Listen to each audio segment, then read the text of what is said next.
This week, we've looked at a relatively modern intellectual framework known as general systems theory. For most of human history, there was this implicit agreement about what it meant to know something. You knew how something worked if you knew everything about it down to an elementary mechanistic level, which makes sense. If I don't understand something down to the finest details, then I would be wrong to claim that I actually know how it works. But in the mid 1900s, a new framework was being developed. Scientists across disciplines began noticing that there was a common thread among their recent discoveries. And the framework was centered around the idea that phenomena existed within contexts.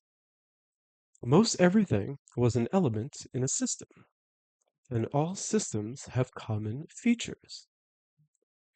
So, by understanding the nature of a system, we can learn things with certainty about that system's elements. Even if I do not have a deep mechanistic understanding of something, I can learn things about it based on its context as part of a system. And I think that this idea is very interesting when we slide it over and use it to talk about spirituality, particularly questions on the nature of the self. Who am I? In more primitive times, for much of history really, humans interacted with very few abstract concepts. People would establish deep connections with very few abstract concepts.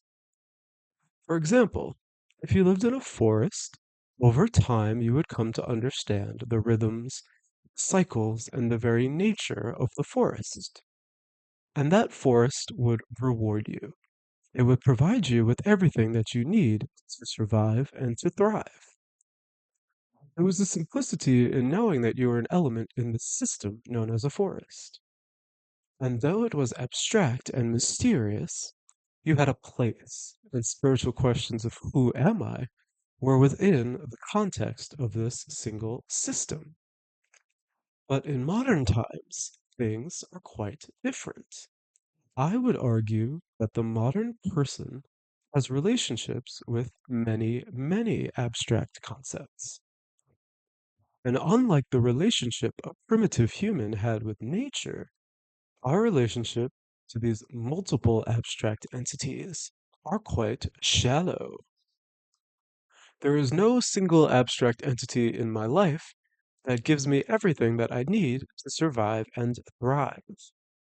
I am an element that is tangled up in many different systems. And these systems are complex.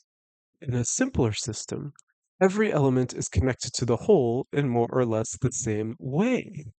But in a more complex system, elements have different roles and capabilities. Going back to Wednesday's example, in the shared office space I work at, I cannot fix my own Wi Fi, but there is a specialized person whose job it is to work on the internet. Hmm. I think that questions regarding the self in our modern world are much trickier to understand than they used to be. Is who I am a product of whatever system that I'm engaging with in the current moment? Does it change as we switch contexts in our daily lives? Another question. How am I supposed to handle ambiguity when it comes to my role as an element in a system? And I think most interestingly, we should take time to ask ourselves which of the systems that I am a part of matter to me the most. In our modern world, we have to allot our time and efforts to the respective systems that we are elements of. And this can be a key part of the journey we go on when it comes to understanding ourselves. This week, we saw how this systems framework became a necessity for science to address the problems in our rapidly modernizing world.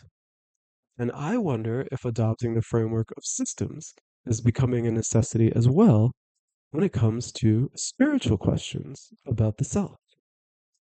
Perhaps human spirituality is rapidly changing, and the framework of systems is a new way for us to better understand our connections to others, to higher powers, and to ourselves. All right. Thank you. Hope that you enjoyed this week's video series, and I hope that you have a great weekend ahead of you. All right. Bye.